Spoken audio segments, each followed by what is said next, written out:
All right. So, hello everyone. This is the third lesson on microcontroller and digital electronics module. So, today we will be discussing design for EMC, electromagnetic compatibility. So, this is a topic which is important if you will be working as maybe a design engineer, right? Or in electronics or electrical engineering um, industries. So this is important in practical work, right? So if you are designing and building any electrical or electronic equipment, you will need to think about this topic, right? So how can we make the different parts or different components compatible, right? So that the electromagnetic noise does not affect the components, right? So that's what we are going to discuss today. So these are the topics we'll be covering. So interference minimization, analog circuit design measures. Measures is what protection mechanism you will have to protect your analog circuit from electromagnetic interference. Same thing for digital circuit. So digital circuit design measures and system configuration. So some of the common styles or configuration which we follow when we design PCBs and other electronic equipments. We'll also discuss about that.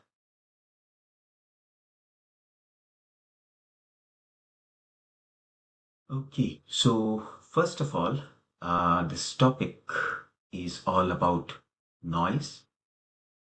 So, for example, when listening to music or radio, you might have heard some kind of a hissing noise, right? So even now, when I'm wearing a headset, I could hear a little bit, very tiny bit of hissing noise. So noise is basically any unwanted signal that affects an electrical or electronic circuit, right? So in the last class, we have discussed how we can remove or filter noise using filter circuits. So we discussed about RC, RLC, and then active filters as well. Okay. So electromagnetic interference come from many different places, and we call them noise. So electromagnetic interference or EMI. We also have radio frequency interference, so which is the interference caused by radio frequency, but we will not be discussing about it in this class. Now in the figure,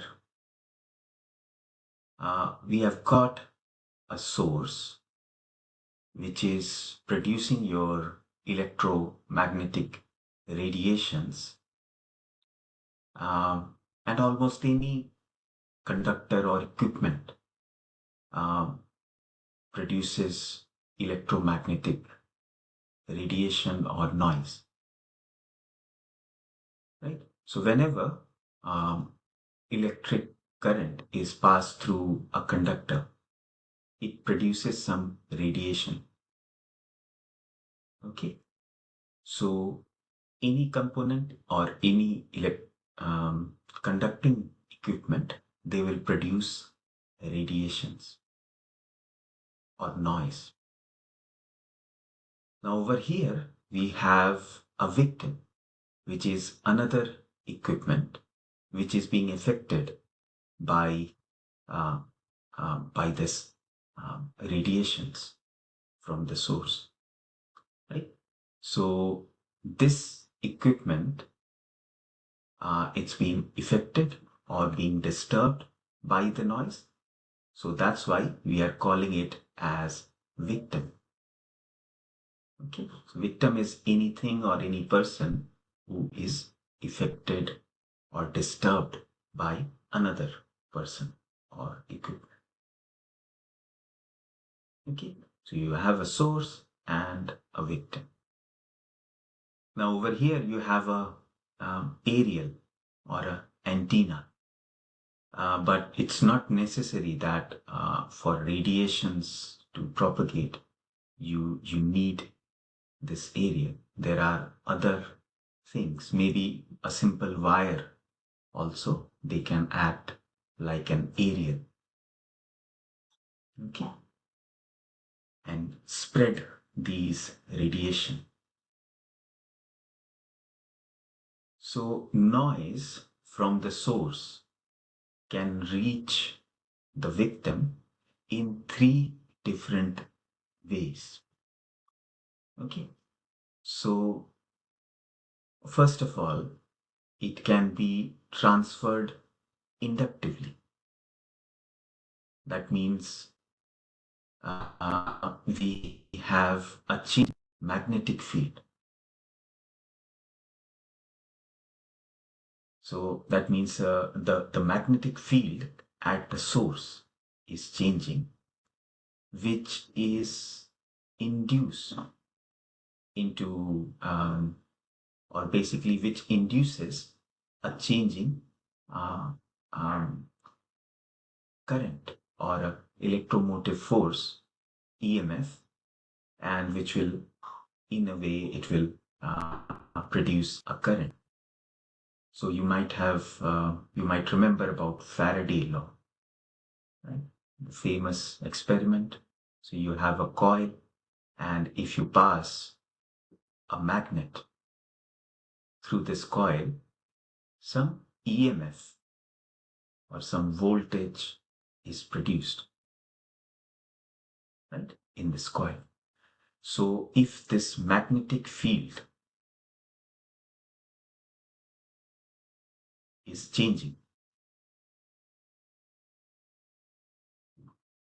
it will produce a current, and it can then propagate, or it can travel. This current can be sent to the victim, and it will affect or disturb the working of this equipment,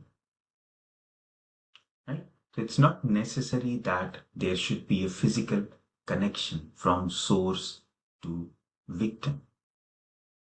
And an example of inductive noise could be a transformer. So in most of the equipments, we have a transformer. So something like your power socket, I mean the chargers, right?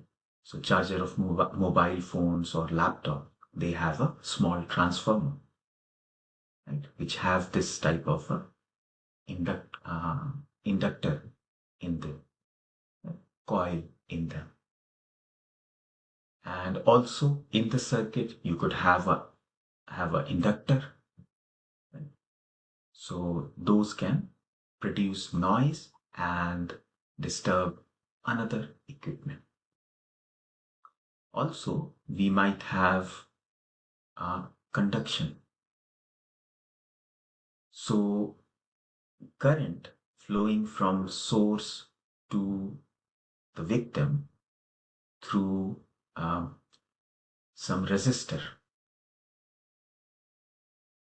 Although it's not shown here, but this wire will have, or this particular track it will have some resistance. So even if we have a very high resistance and small current, even then it will, the victim will be affected, or the other equipments will be affected by this mark. Thirdly, we have capacitive coupling, where high frequency signals, they are allowed to be transmitted from source to victim through the capacitance.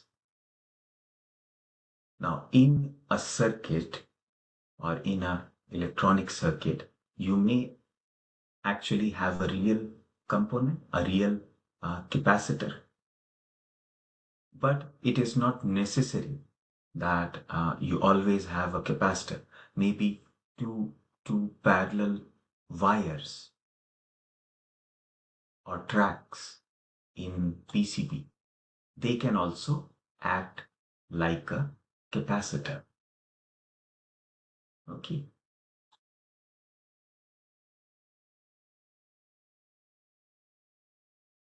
So electronics and electrical engineers, when designing a circuit, will have to think about all of these. So you could have inductive components which produces noise, even the conducting wires or the resistors, they would also contribute to system noise. And then capacitors, either the actual capacitor or, as I said, two parallel wires can also act like a capacitor.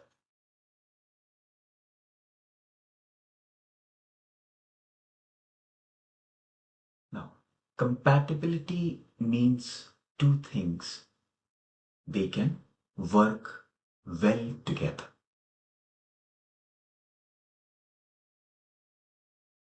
Right? So, if they are incompatible, they don't work together very well. So, electromagnetic compatibility, or in short, EMC. So, we have different electromagnetic equipments close to each other without noise affecting them.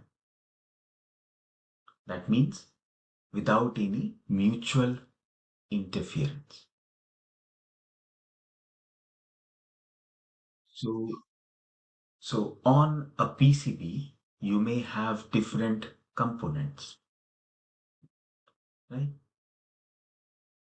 So, and each component, they will produce some kind of radiation or electromagnetic interference. So if we are designing equipment, we need to protect it from noise, from other equipments, and also ensure that that equipment um, does not affect other equipments nearby. So you have to protect uh, the components so that it does not affect anyone, or it is not affected by external radiations or electromagnetic interference. And also you need to ensure that that equipment doesn't cause any radiation or electromagnetic interference to other equipments.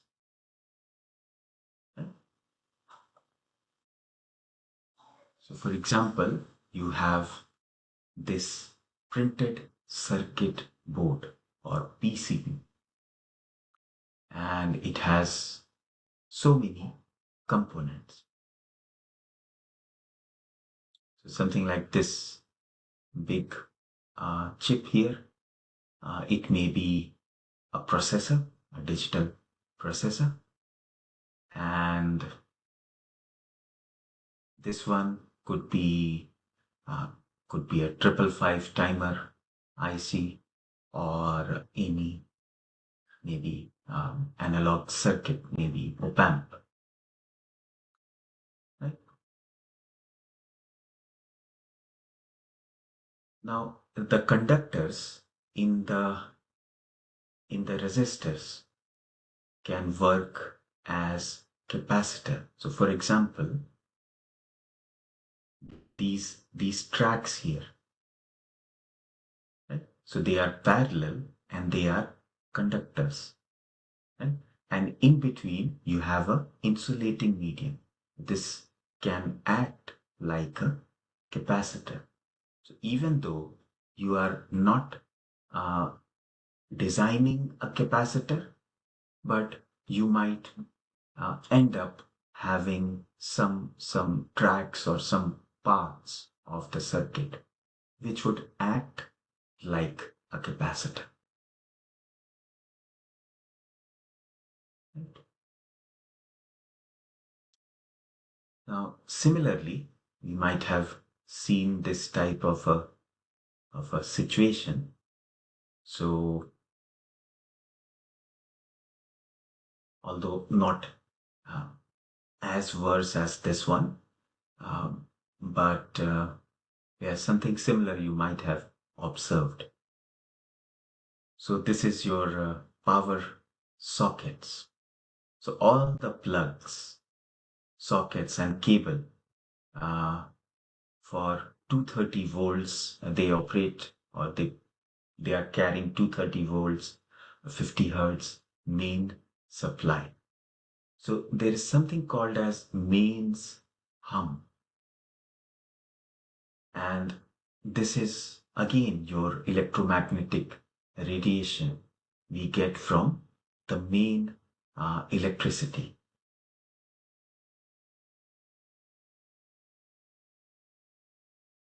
So you can see the response on an oscilloscope. So this is your oscilloscope trace, which ideally should be nice and smooth, right? You should have a clean sinusoidal waveform. But here we have some interference, some noise.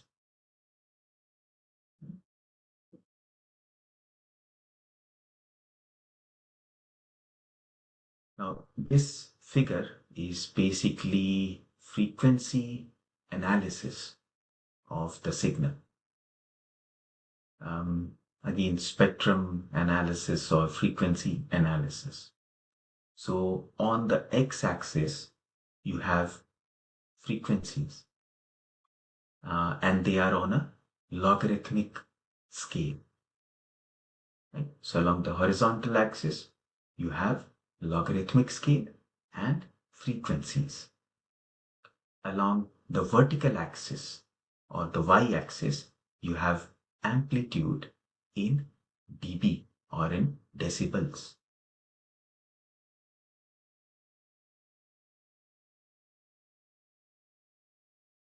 Right? And the maximum peak is at 59 or 60 hertz. So it may be in the US or America somewhere. So which is around like 60 hertz supply uh, they use in US. And then you have these harmonics with smaller amplitude at multiplication of 60. So that means you have another peak or harmonic at 120, then maybe 180 and 240 and so on, right? So at multiplication of 60, you have other harmonics. So as the frequency increases, the amplitude of these harmonics, they are decreasing, but we still have these interference. Okay, so this is your electromagnetic hum, right? Which is from your main supply. And it would, as you can see in the oscilloscope, this would cause distortion in the supply voltage.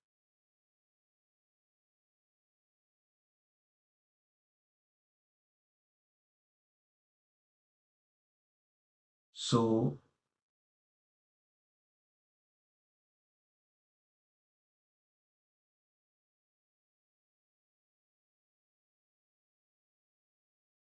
so something like we have our laptops, right? So I'm using one laptop and it has a power adapter, that black box which you use to charge your laptop,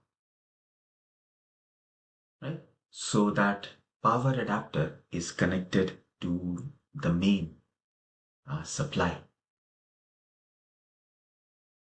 right? And if that power adapter starts producing noise and affect the processor, right? So the processor in the computer, it works at very high frequency, maybe at gigahertz, and the power adapter, it works at 50 hertz. So if it is affecting, then it would be quite a disaster, isn't it? Um, but it doesn't, because the engineers, they have designed the computer, um, properly, so that all the components, they are electromagnetic compatible in your computer.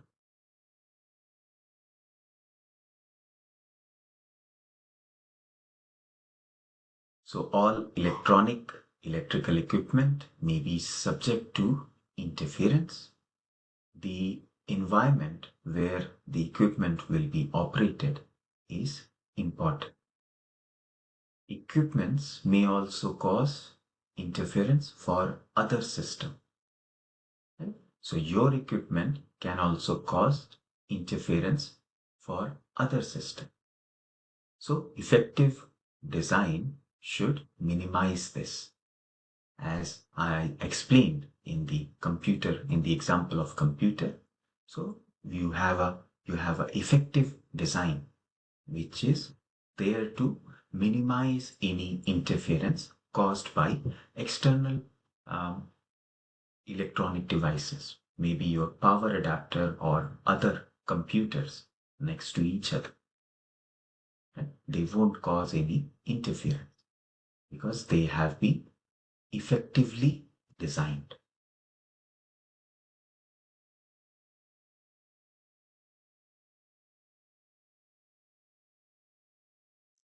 So, in your assessment, you can be asked to explain what is EMI, electromagnetic interference,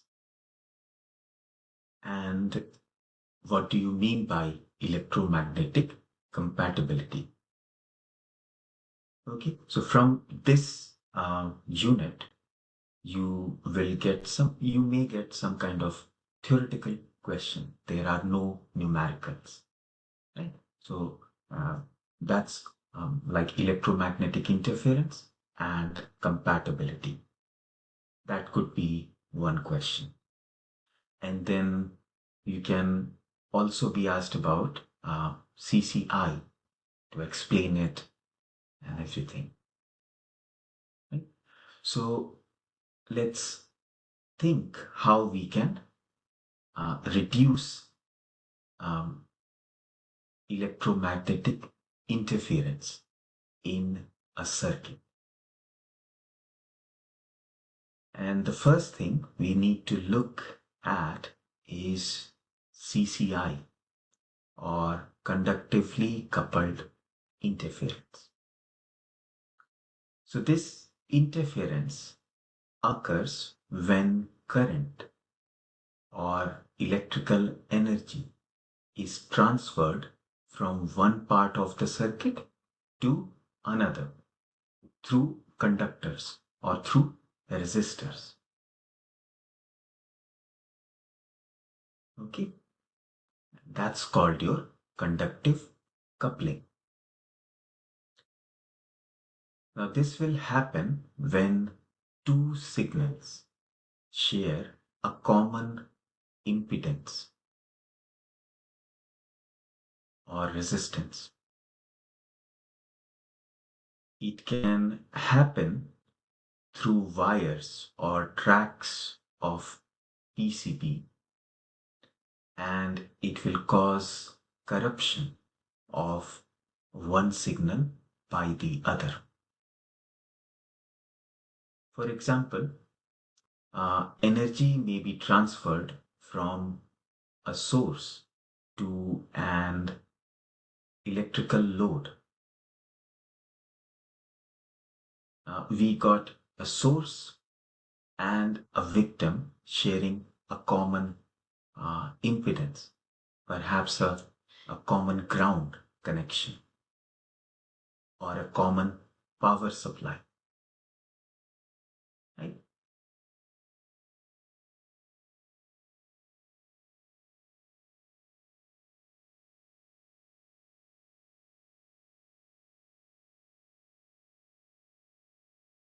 So if we think about printed circuit boards, um, it has conducting tracks, and those tracks, they are metallic, which will conduct electricity. Right?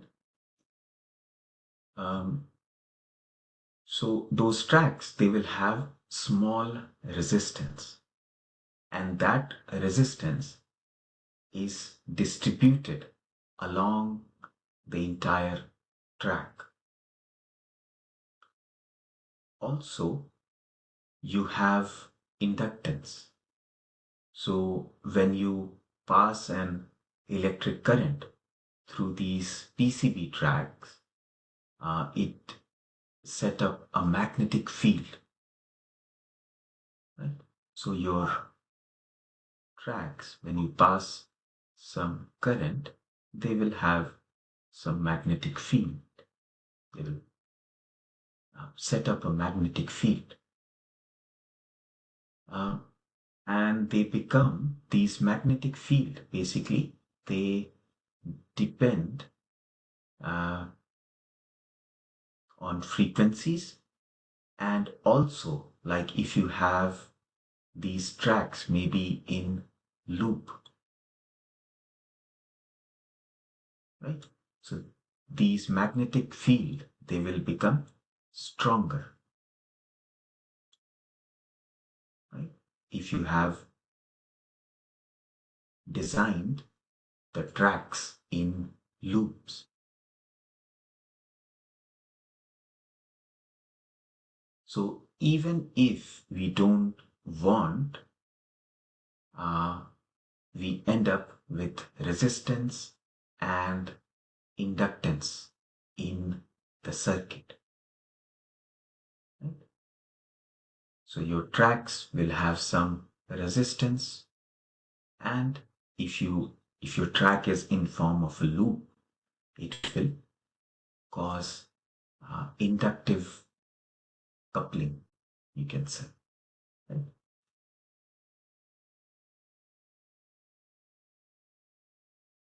Now, impedance increases with frequency.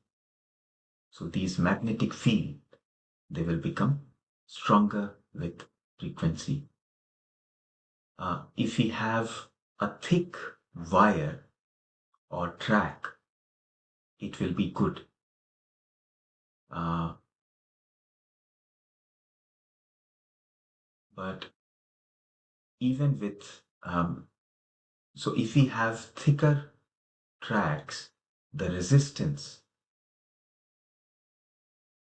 of these tracks, they will reduce. But even then, um, at high frequencies, you will still have uh, inductance, right?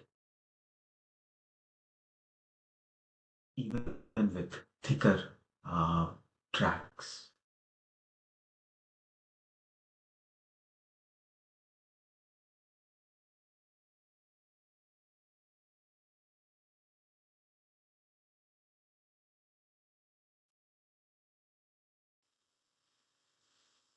So to minimize CCI, uh, if we have a very sensitive circuit, then it is important to make sure that the ground connection is not going to cause uh, conductively coupled interference or CCI. So something like here in this multi-sim diagram, you have one, two, three, four uh, components sharing a common ground, right?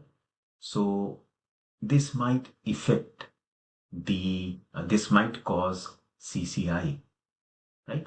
So instead of doing that in an actual circuit, you could have different ground for each of these components. So all the components, they should be separately connected to the ground so that conductive coupling interference can be avoided. In a way, if this current coming from one component, it might go to the other, right? Instead of going to ground,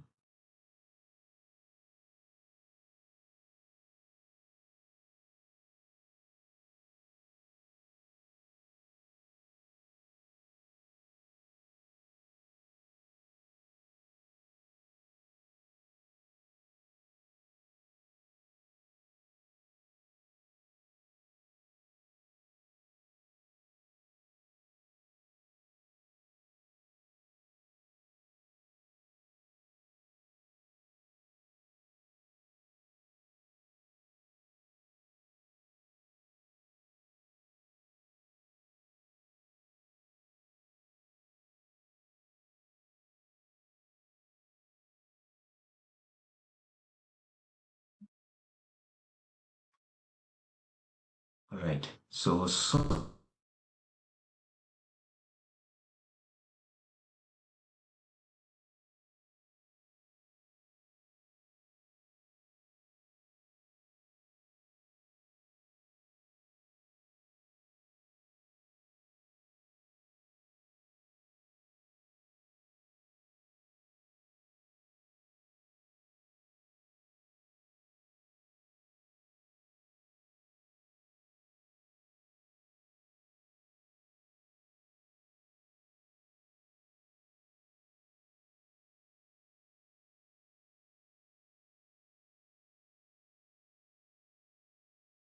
okay, let me just double check. I think it's going to be maybe. Um, okay. Right. So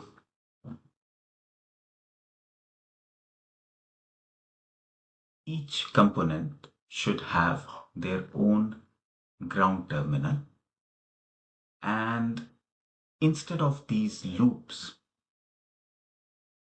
we should have some kind of a tree structure, right? So you have those, in a tree, you have like branches, right? And the leaf. So it should kind of have that kind of a structure, a tree structure, which which doesn't form a loop. Okay. Now, then you can make the common ground conductor or the common conductor have a have a low impedance as possible. That is, you can make the PCB tracks as thick as possible. But obviously, on a PCB, you have limited space, so it's there is obviously a limit. Okay, so by making PCB tracks thicker. Now, analog voltage supplies should be independent of supplies to other subsystems, digital subsystems, especially when we have fast changing current or any equipment or any component working at high frequencies. Okay, so they should have their independent supply or independent supply connection.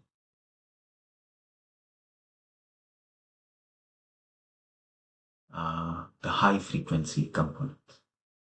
Now, if we can't use these, we can use maybe differential amplifier with high common mode rejection ratio to remove noise. Right? So if none of these is possible, at least we can remove noise. Maybe by using differential amplifier with high common mode rejection ratio, as we discussed in the previous class.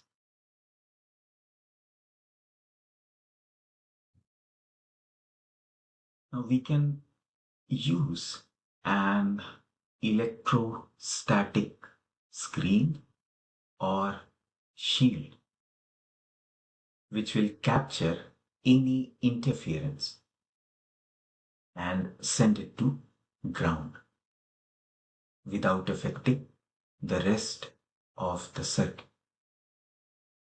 Right? So you can have this type of thing. This is probably a PCB of a very old mobile phone. And here you can see these are the shield, right? So these shield, they will protect the component.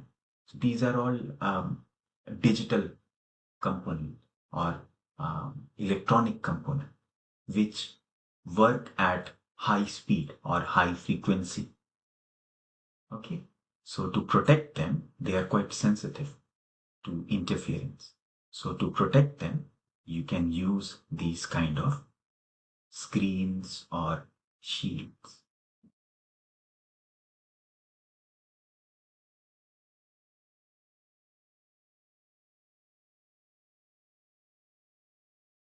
Now, magnetic or inductive coupling is when we have induced voltage in nearby circuit.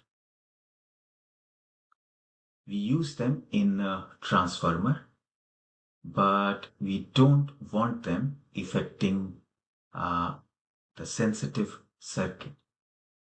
That is, we don't want magnetic coupling. It can be very tricky as magnetic fields, they can penetrate conducting material. So even the shields, they will not be very effective. Right?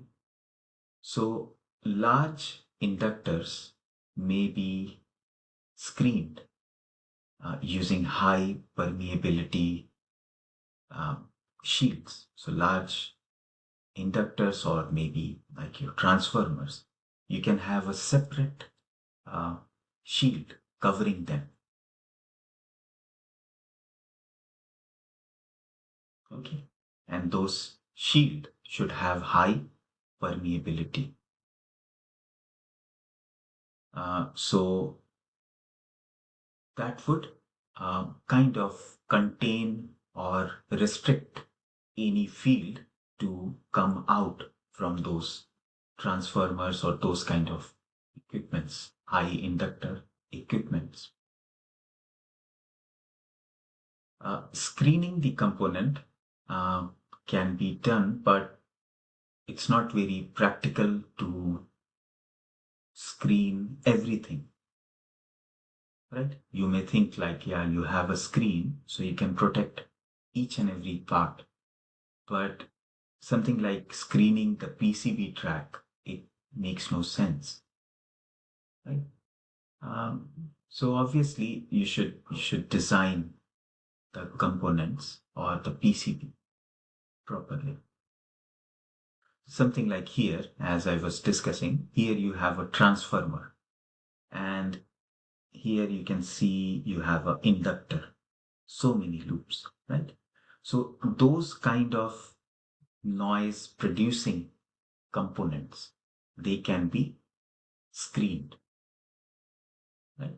So that any radiation or electromagnetic interference coming out from these, it does not affect the other components, right? So you can minimize magnetic coupling.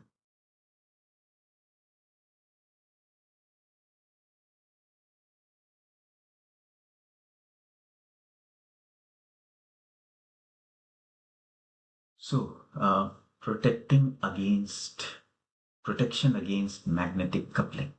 So the first thing is to make sure the sensitive components, they are as far as possible from the source of magnetic field. So to reduce magnetic coupling. So you should have your sensitive components as far as possible. Also, we can make the conductor that will pick up the magnetic field at a right angle to the field. Okay, and that will minimize magnetic coupling.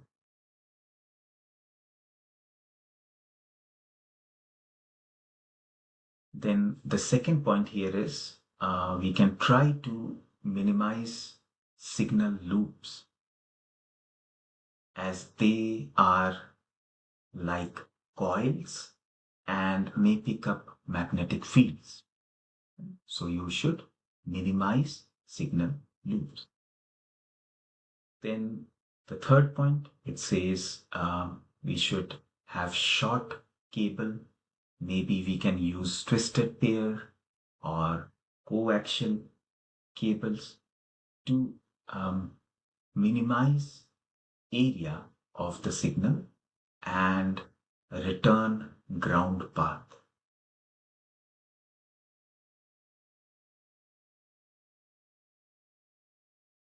Um, so fourth point, it says have a small source area as possible.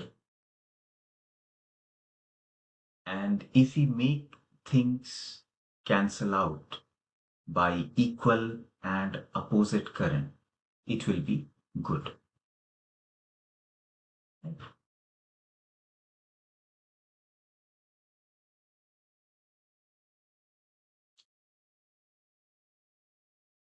Now, this is your twisted pair cable.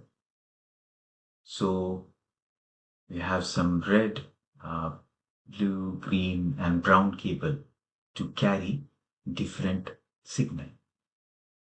Right?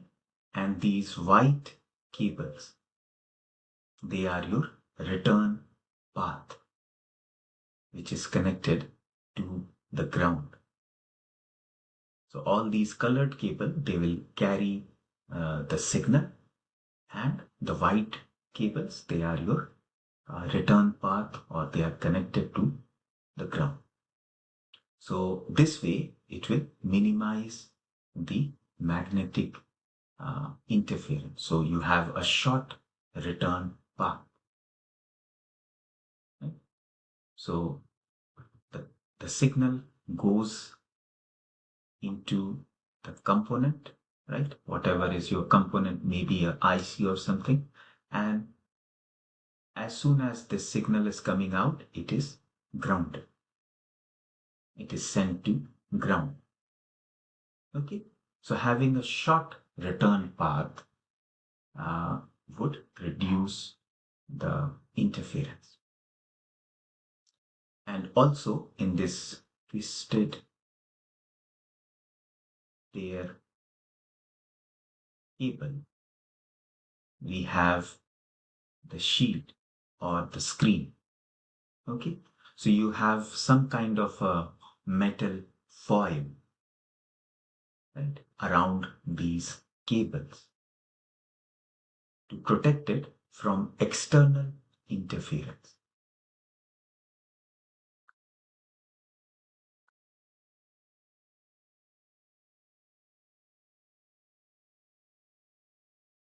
Okay, so any external interference that will not affect the signals in these wires. Then over here you have coaxial cable. So coaxial cable, it has a copper wire, right? So that's your copper wire. And in coaxial cable, you only have one signal, right? So you have a single signal, and it is then insulated, and you have the copper mesh. So copper mesh, it acts like your shield to protect the signal. So this copper wire will carry your signal, and this copper mesh, it will protect the signal from any external interference. Okay, they are usually, there is a ground connection, right? So the shields, they are grounded. Any external interference will be sent to ground without affecting your signal.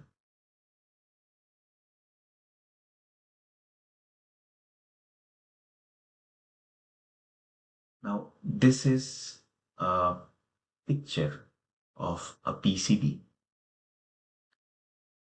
You can see some of the points we discussed to minimize interference here. So, for example, you have these thick products that are your ground connections. Okay.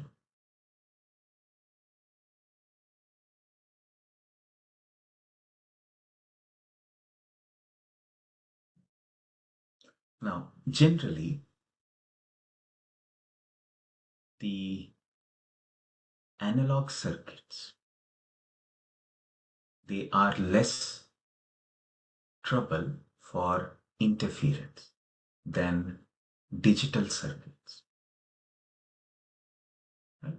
So in general, analog circuits, they are less likely to cause of interference than digital circuits. Digital circuits, as we all know, they operate at high frequency. They are very fast pieces of equipment. So they operate at very high frequency. And that's why they have high spectral content compared to analog circuit. Okay. So spectral content is basically the number of frequencies you have in a signal. Okay. And we have some points here as to how we can reduce interference in a digital circuit. So we can have strong signal voltage, that is, make the voltage level as high as possible. We can amplify if the signal is weak. So, so that the signal to noise ratio is as high as possible. Right? Then source impedance should be minimized.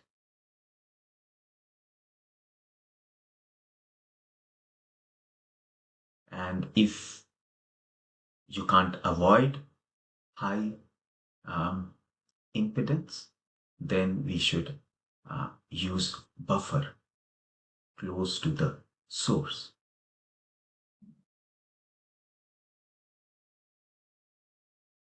And signal bandwidth should be minimized. So you should have smaller bandwidth or narrower bandwidth. So we can use RC filters in these maybe to reduce the bandwidth.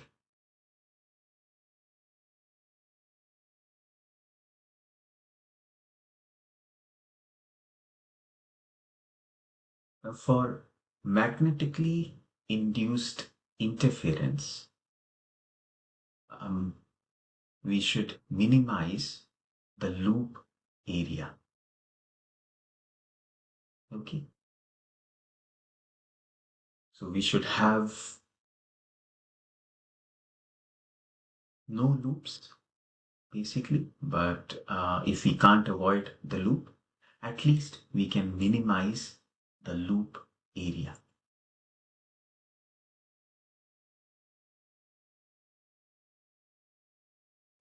Then you have two types of basically technologies for on a PCB.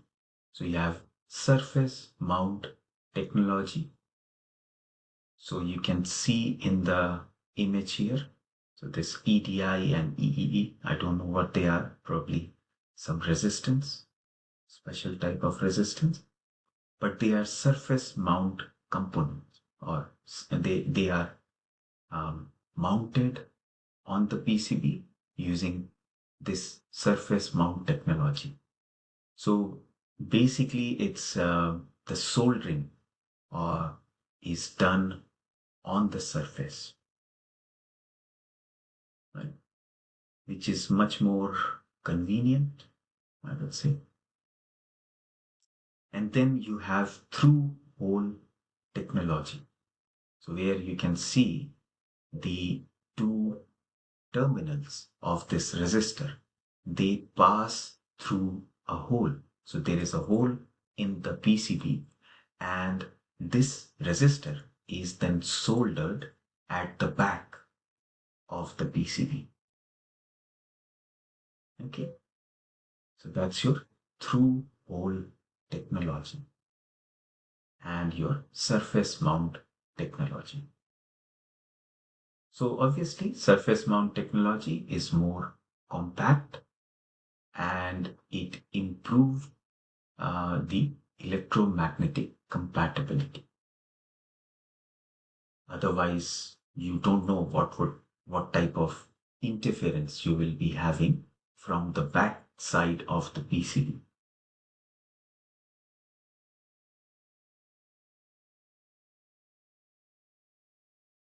So, if we have different amplifiers as shown in the figure,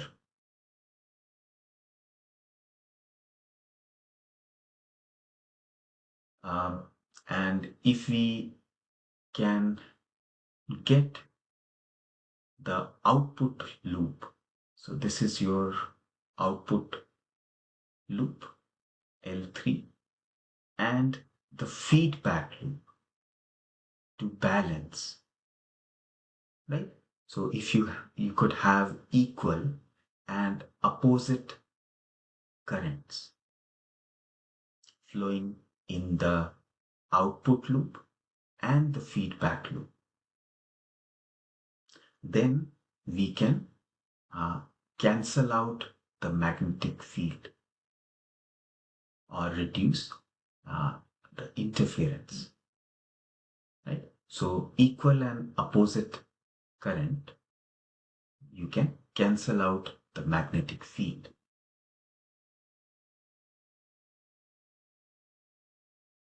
Right? So while designing, we can consider this type of a design as well, where even though you have two loops, but the currents are equal and they are flowing in opposite direction, so there will be no interference.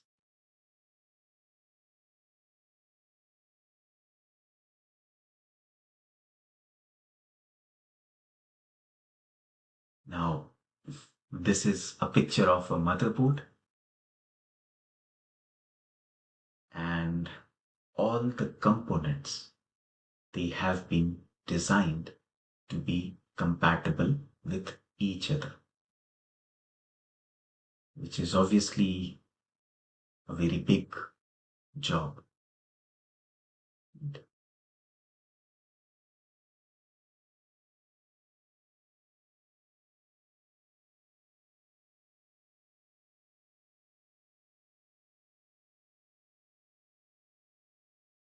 Okay, so for digital circuit design or for digital circuits, how can we minimize or how can we reduce the interference? So digital circuits, as I've been saying, um, they cause more of interference than analog circuit. So for example, digital processor can affect sensitive analog circuits nearby.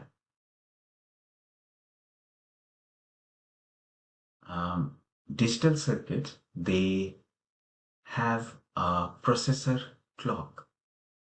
They have a clock, a high speed clock, which works at very high frequency. The faster the digital circuit would work, uh,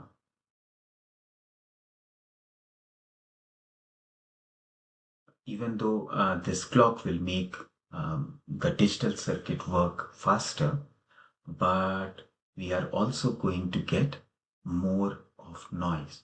So higher the frequency of this digital clock, the higher is the noise.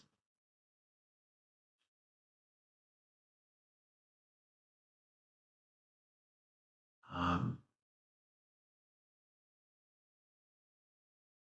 Now you don't need to worry about this formula here. So spectral content, as I mentioned, it is the range of frequency in a signal. So for high speed clock pulse, um, they will have higher spectral content, and you can calculate this by using this formula. 1 over tau pi, where tau is the period of digital signal. So it will be f divided by pi. 1 over time period is frequency. So frequency divided by pi. So higher is the frequency, the higher will be the spectral content. So clock pulses, they have edges, which causes problem. Now, the first one, logic families. So although you have not studied about logic families yet, but maybe in the next topic, in this module, we'll study about CMOS and TTL technologies. So which are like different technologies for developing logic circuits. Okay. Anyways, digital circuits are available in different form, and some of them work faster than the other. But we should not use high frequency circuits unless it is necessary. Right? So just because the a component or a digital circuit works faster, we should not use it. We should try to use low frequency component unless you can't avoid it.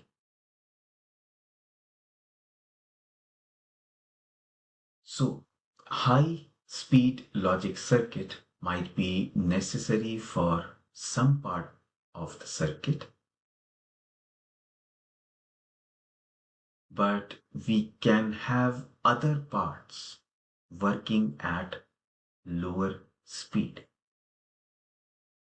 So again, we should try to use digital circuits with lower speed.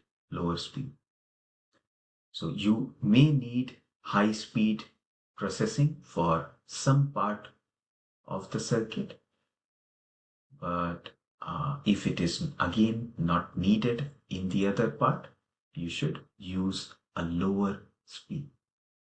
Okay, so again, it's all because of frequency and noise. So if you have higher frequency, your noise will be higher. You will have more interference.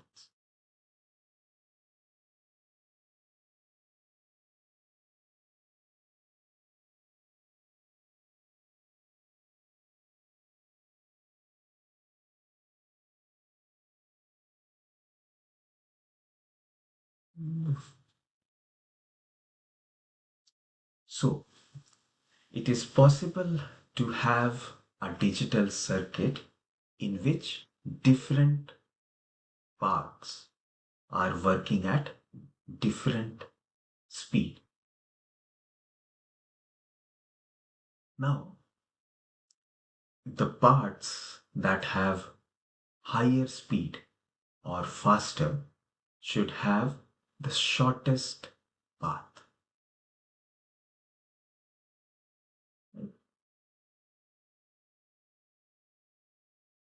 Fastest logic has the shortest path to your power supply and the ground and the bus connection.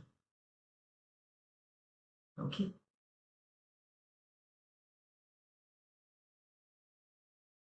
The highest frequency will give us problem. So we should minimize the problem by having short, wide tracks with low impedance. the slower part of the circuit can have a relatively longer path. Okay. Now we should minimize the current flowing in longer tracks.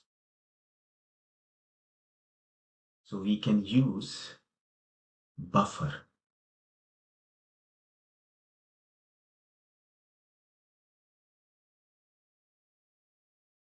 Okay. So for example, if we have an op-amp, it has high input impedance, so we can use it to pass on a signal using only a small current. So that would be a buffer. Okay. Now the clock line or the clock, the line which is carrying your clock pulse or the track which is carrying your clock pulse. We should have it close to the ground. Right?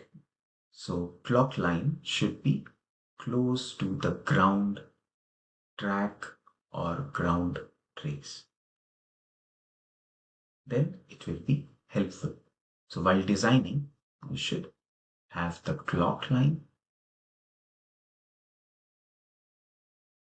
close to the ground.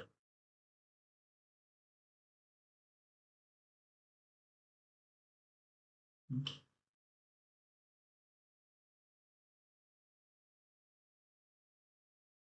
Again, your clock pulses, they have very high frequency, right? So high frequency, they will produce more of magnetic field.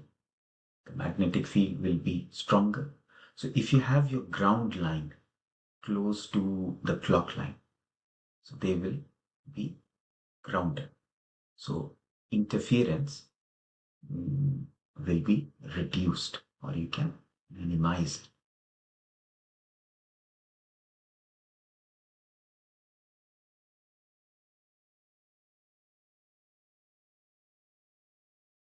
Logic supply lines should be accompanied by its ground return.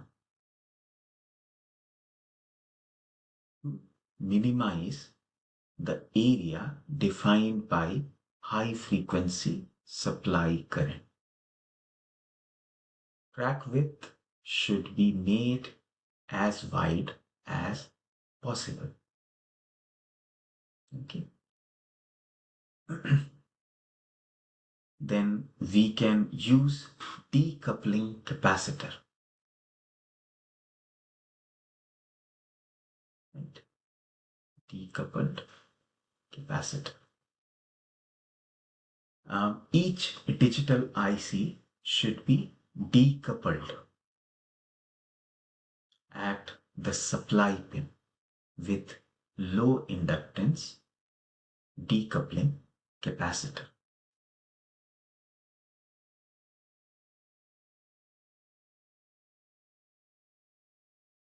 So we have the clock which is producing these high frequency pulses. And if we have different components all using the same clock, then we could vary the frequency by a little bit. Okay, maybe by 5% to spread the interference across a wide range of frequency so that uh, we would it would give us less harmonics and less resonance, right? So you can vary the frequency of the clock pulse, maybe by 5%. And instead of having interference at a certain frequency or at the same frequency, you would have maybe a little bit interference. Basically, the spectral load will be spread. You would have harmonics, you would still have interference, but it will be spread across a wide range of frequencies. Okay.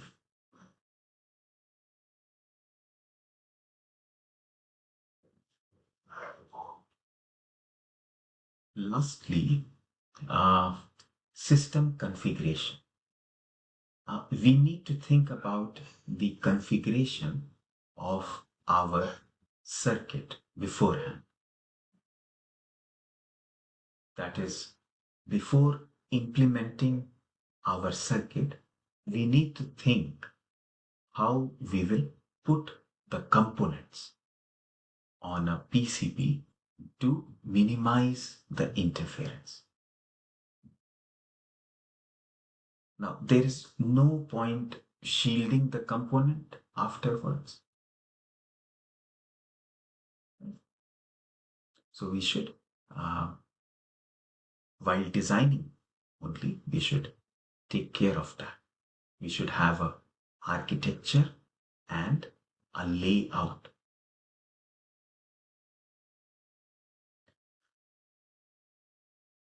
Now the second point here, it is talking about the inside world and the outside world. Inside world contain all the system and the component which you are trying to design or you are trying to control.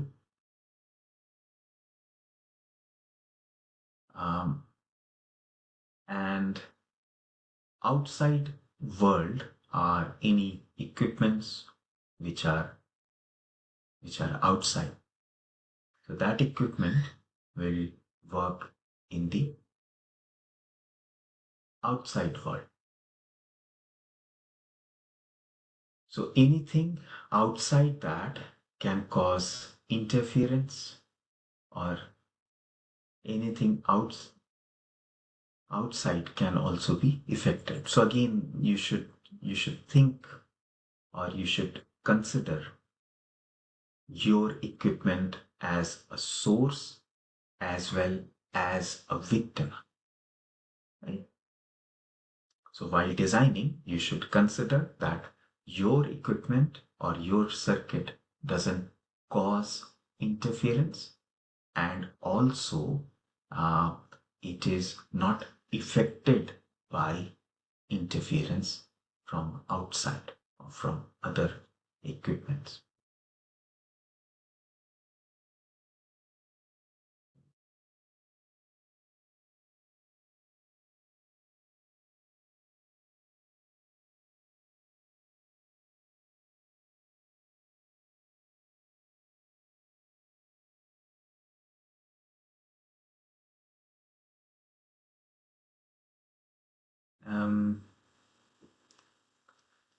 Now, any electronic component is going to have different parts. So, for example, in data acquisition system, which takes analog signal from a sensor and then amplifies it using an amplifier and convert it into a digital signal for processing, that is producing your output. So if we have a sensitive amplifier, a high speed digital converter can affect that amplifier. So it will be the victim. High speed digital circuits like your digital converter, they have fast changing voltage and current signals. So they will act like your uh, source or aggressor, which will affect other components or cause noise.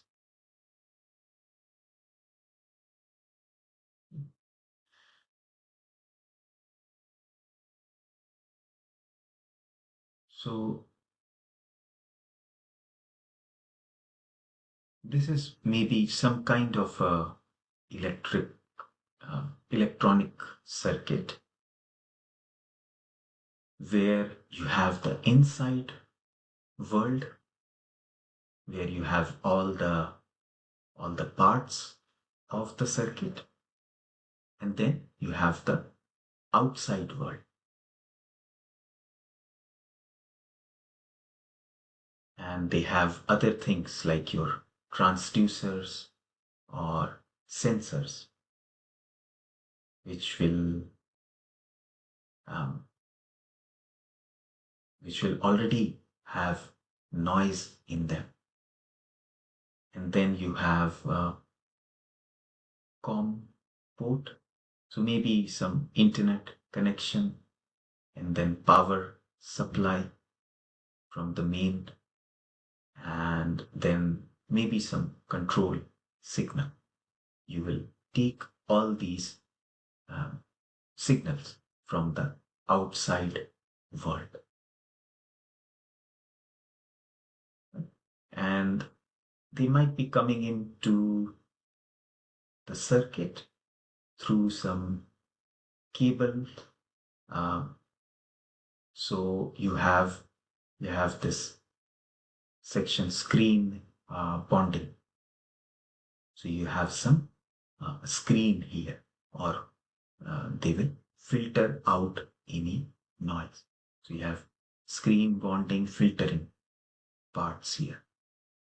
So they will filter out any noise and they will screen any kind of interference. Okay.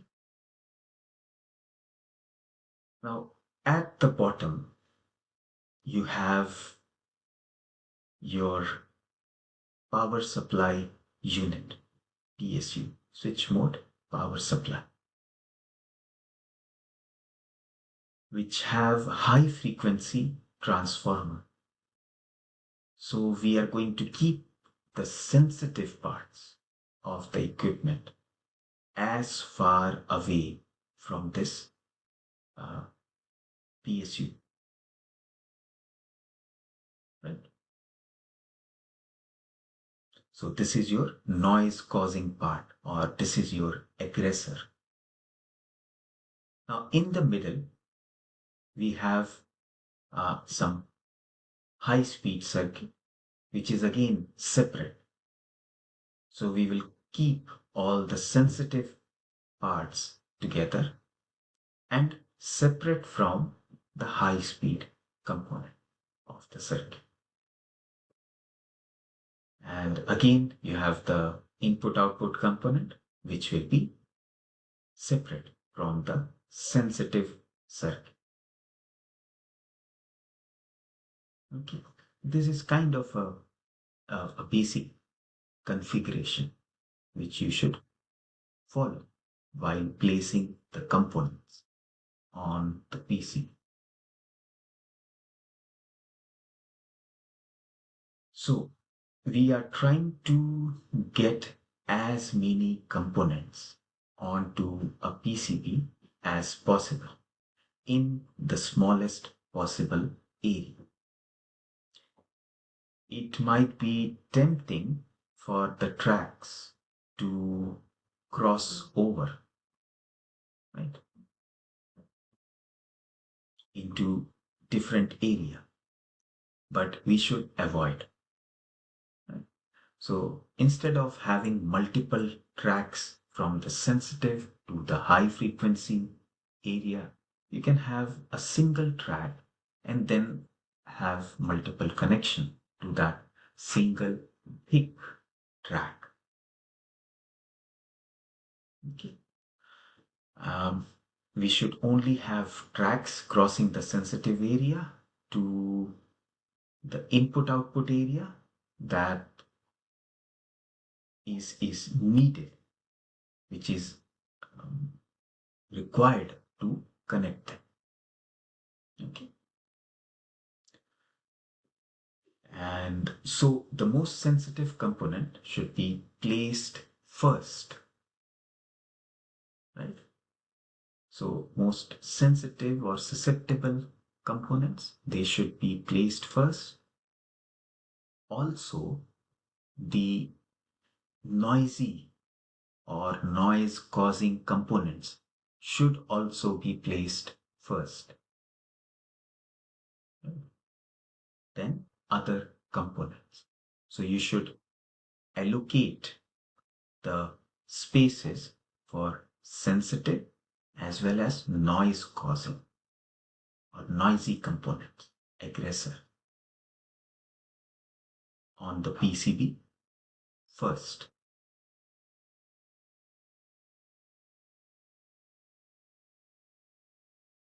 Now, the most aggressive noise source is your digital uh, clock,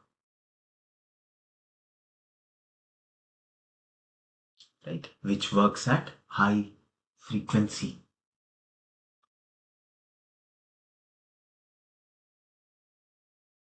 So this should, so basically your digital clock line uh, should be routed first and kept as close to the ground as possible.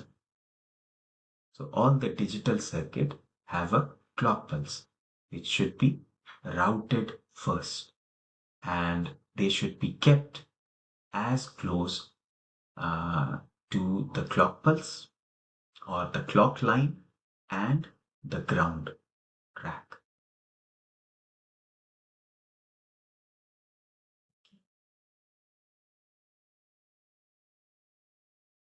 So this is our digital circuit, and we have got different parts working at different speed. The high speed circuits should be as close as possible to any signal. So your high speed circuits should be as close to any signal coming in, and the power and the ground. With lower speed can be further away from these signal, power and ground tracks. Okay, because they are least effective. So medium speed and low speed, they use smaller or less frequency, smaller value of frequency. They are least effective. So you could have a longer track connecting the medium speed and the low speed components.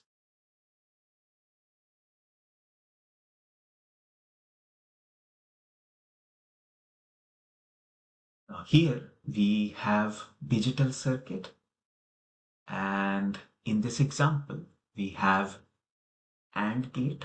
So this is obviously you all know this is your AND gate, which is passing a signal onto other AND gates.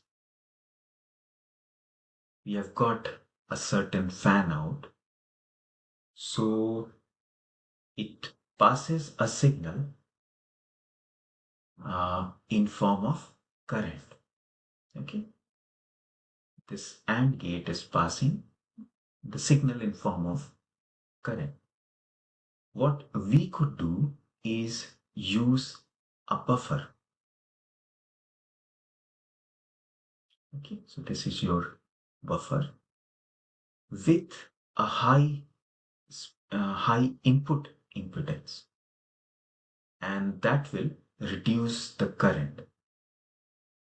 Okay, so this buffer with high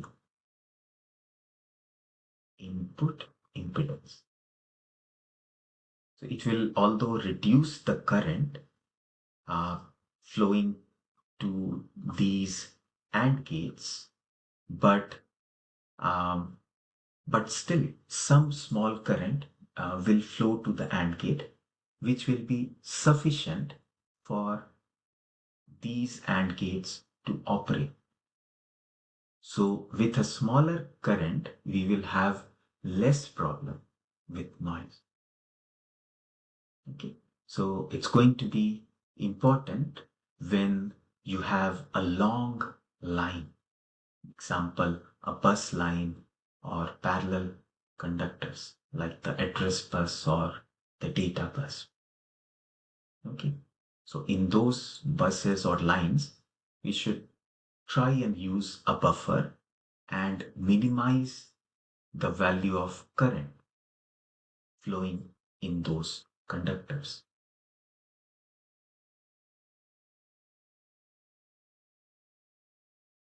So we have already mentioned this. The ground connection is very important in terms of power supply especially.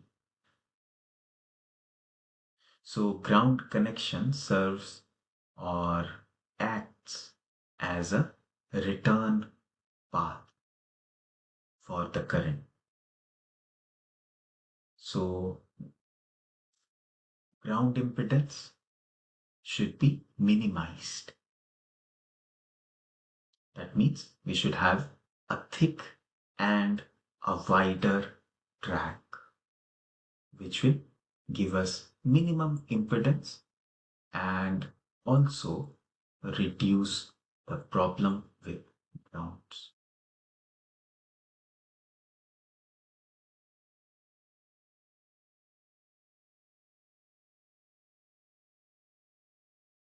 Now, most PCBs, they have a ground plane.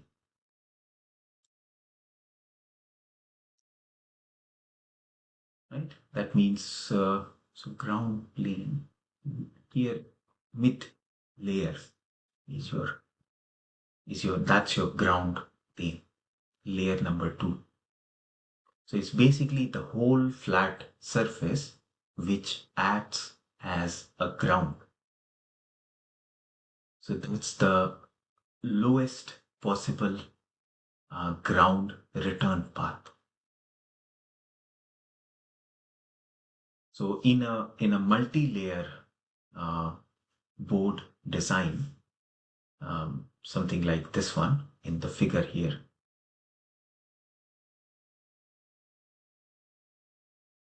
we will have ground and power plane quite easily. So power plane is VCC. So layer number 3 is your power plane. So this entire plane or surface will be again it will be carrying your power supply. Okay. So basically you can see this, I think the first track here, it is connected to the ground, layer number 2. Okay. And I think the third one is connected to VCC. So that's your power line. Okay. And any component, if you want to connect it to the ground, it's quite easy in this case of multi-layer PCB design. So you can directly, you have the entire one layer as ground. You can directly connect it. And it will be the shortest path, shortest ground return path.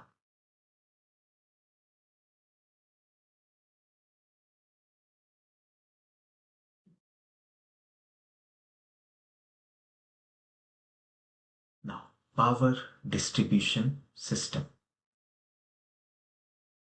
So all these ICs, they will need power.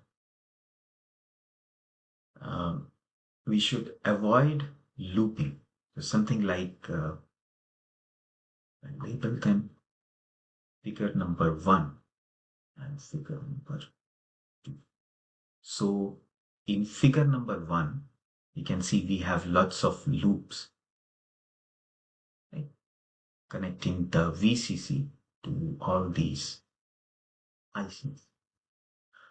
So we should avoid loop, right, while connecting. So figure number 2 is much better.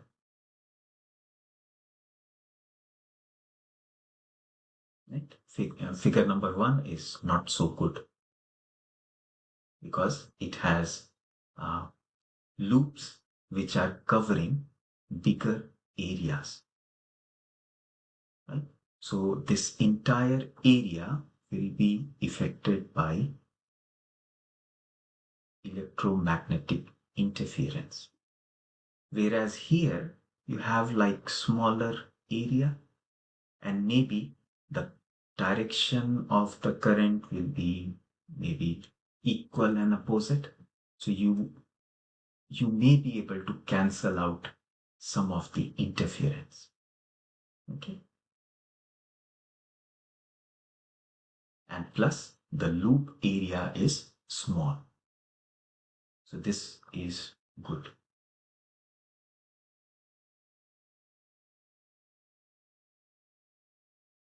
Decoupling capacitors. So decoupling capacitors, they reduces radiated emissions and provide a low impedance path for high frequency current.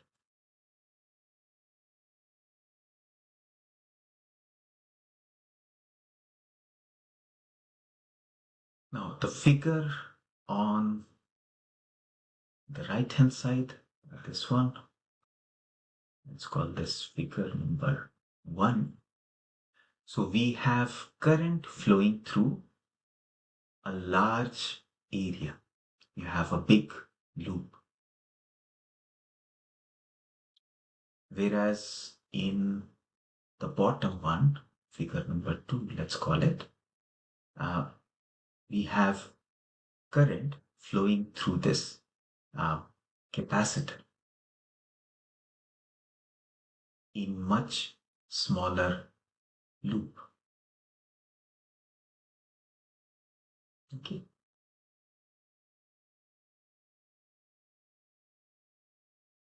So these kind of decoupling capacitors, they can be used at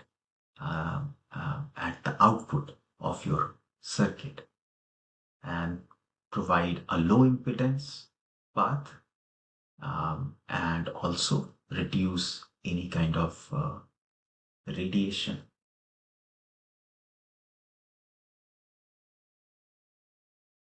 Okay. So this was all that I wanted to discuss for today's class. Now I will pause the recording